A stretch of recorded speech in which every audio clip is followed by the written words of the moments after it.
Thank you so much for watching our song and story today. We hope you enjoy them, and we're thankful that you're watching. Have a wonderful day. I'm going to sing you a song about always praising Jesus. Praise him in the morning, praise him in the noontime. Praise him when the sun goes down. That's right. Here comes the music. Praise him, praise him, praise him in the morning, praise him in the noontime. Praise him, praise him, praise him when the sun goes down.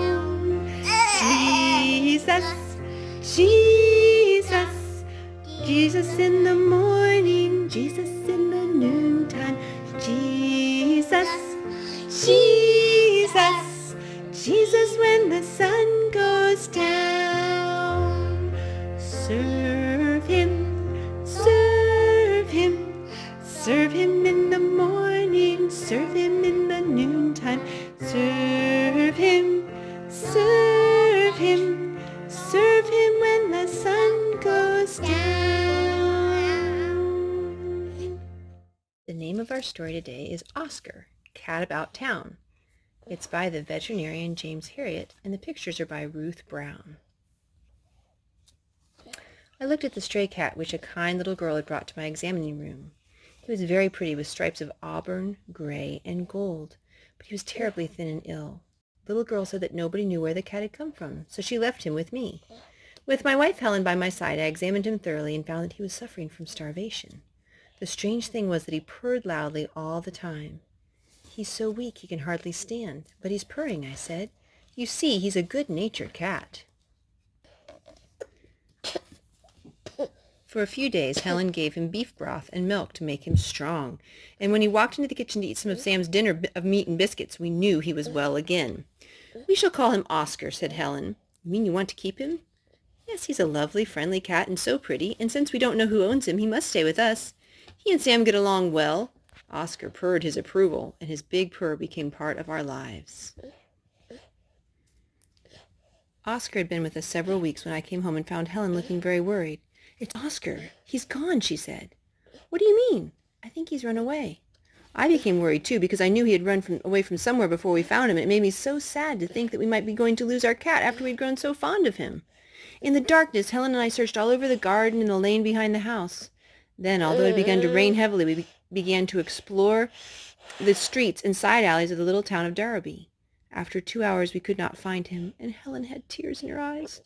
I think we better go home, Jim, she said. He's gone. I just know he has.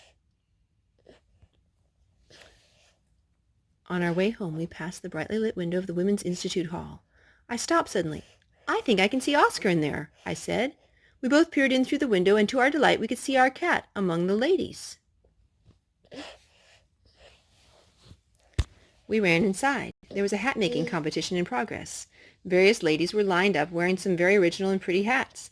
Oscar was walking along with the judge, listening to her comments and examining each hat as though he himself were an expert. Sometimes he jumped up in the air to have a closer look. When we were able to reach Oscar, he was delighted to see us and purred and rubbed round our legs.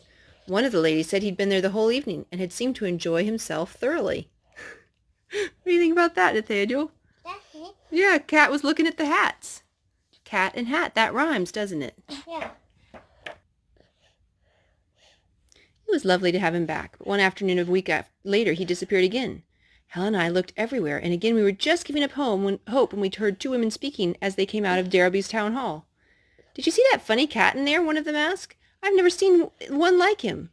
Helen and I looked at each other, then hurried into the hall where a rummage sale was taking place, and there was Oscar, right in the thick of things. He was stepping daintily along the display tables, inspecting the old shoes, books, pictures, ornaments, crockery, and he looked really happy. Now and then, he cocked his head to one side when something caught his fancy. Once more, it was clear that he was enjoying every moment, and we didn't want to disturb him. But the sale was soon over, and he greeted us with joy. When he went missing again the following weekend, we were not so worried because we knew he would be at some gathering. Darrowby School is playing Wickley School at soccer today, Helen said. We rushed round to the soccer field, and, as we expected, Oscar was there among the spectators, running along the line, following the ball, jumping up and down at the cheering. We let him enjoy himself for a while before bringing him home, and then we had a chat by the fireside. Now we know, said Helen. I nodded. Yes, when he disappears, he isn't running away at all. He's just visiting. He likes getting around. He likes people, especially in groups, and he's interested in what they do. He's a natural mixer. Helen looked down at our cat. Of course, that's it. He's a socialite. Exactly, a high stepper, a swinger, a cat about town. We both laughed, not only because it was a funny idea, but because we were relieved that Oscar wasn't going to run away after all. Oscar seemed to be laughing, too, as he looked up at us, adding his loud, throbbing purr to the merriment. We were happy, and everything seemed to be perfect, but a few days later we received an unexpected blow. I was finishing my office hours. I looked round the door of the waiting room and saw only a man and 2 little red-headed boys. Helen came in and began to tidy up the magazines on the table. The man had a rough, weathered face of a farmer, and he twirled his cap nervously in his hands. Mr. Harriet, he said, my name's Sep Gibbons, and I think you got my cat. What makes you think that? I asked in surprise. Well, when we moved to Derby from Wickley, the cat went missing. We thought he might be trying to find his way back to his old home. We hunted everywhere, but we couldn't find him. My boys were heartbroken. They loved that cat. Why do you think we've got him? Well, my boys were playing soccer here last week, and they were sure they spotted him watching the game. He always liked to be with people, go to meetings and social events, so I just had to come and find out. The cat you lost, I asked. What did he look like? Sort of a tabby with gingery stripes. He was very handsome. My heart thumped. That sounded very much like Oscar. I could see that Helen was worried too. Just a moment, she said. Oscar's in the kitchen. I'll bring him through. When she returned with the cat in her arms, the boys called out, Tiger! Oh, Tiger! Tiger! That's our cat, all right, said Mr. Gibbons, and doesn't he know it? The boys called him Tiger because of the ginger stripes.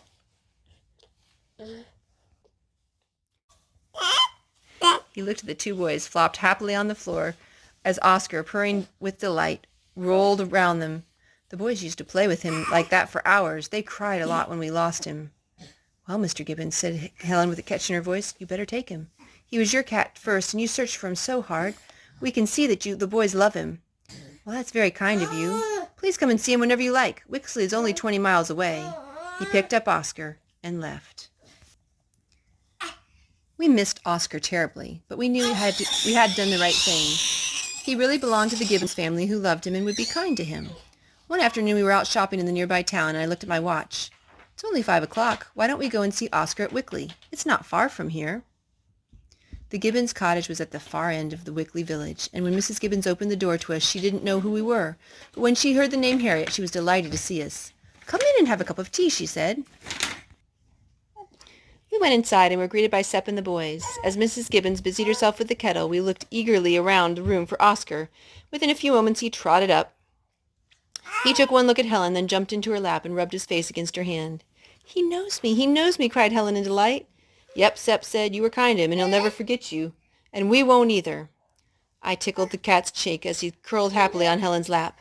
However, after about half an hour, he gave her a final rub and purr, then jumped down and trotted from the room into the back garden. Miss Gibbons laughed. He goes visiting. Let's see, Thursday, isn't it? That's when he goes to the brass band practice at the village hall. It's just next door, and he slips through a hole in the hedge. What do you think, Droodle? Oh, let's go see him, Helen said. We'll pop round there when we finish our tea, said Mrs. Gibbons. In the village hall, we all stood in a row and watched Oscar moving around the band players, jumping at each boom from the drum, creeping close to the side of the trombone, which seemed to fascinate him. Hey, Droodle. There, Oscar, I said. There's Tiger, said one of the boys, and we all laughed. Doesn't matter what we call him, said Sep. He belongs to all of us now. Droodle. Oscar or Tiger, the visiting cat. Oscar, cat about town. Look, Andrew, we've got a book for you. We're talking about cats today. We've got a book called Cats and Kittens. Cats and kittens. Cats and kittens love to play. They have sharp claws. Cats and kittens have many different colored coats. Their fur is very soft. Cats and kittens lick their fur to keep clean. Cats and kittens have big eyes so they can see at night. Cats and kittens love to sleep. Cats and kittens. Thank you so much for watching with us today. We hope you have a wonderful day. Nathaniel, do we have a song?